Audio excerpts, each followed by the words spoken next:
Okay, and then one other thing.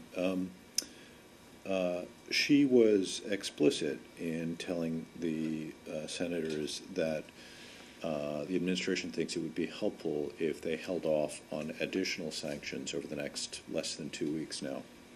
And as I'm sure you noted, Chairman Menendez, in his opening statement, said some of us are working on new sanctions that would lead to further reductions in purchases of Iranian petroleum.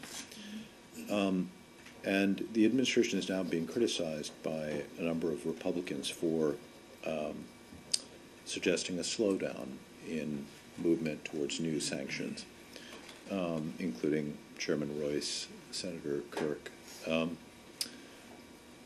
Why is it, when you yourselves believe, as you just said, that the only reason the Iranians are at the negotiating table is the sanctions, why is it necessary, or why is it advisable for the Senate to slow its movement on additional sanctions? Well, I think a couple points. That right now, today, we have such a crippling set of multilateral and unilateral sanctions in place on the Iranian government. We've all seen the impact that it's had on the Iranian economy. So right now, we feel like we're putting a great deal of pressure on them. But we have to do things, broadly speaking, in this moment that we have an opportunity for diplomacy to work to make that diplomacy work. And I'm not going to go into every detail about what sanctions we might like and what sanctions we might not think are as useful right now.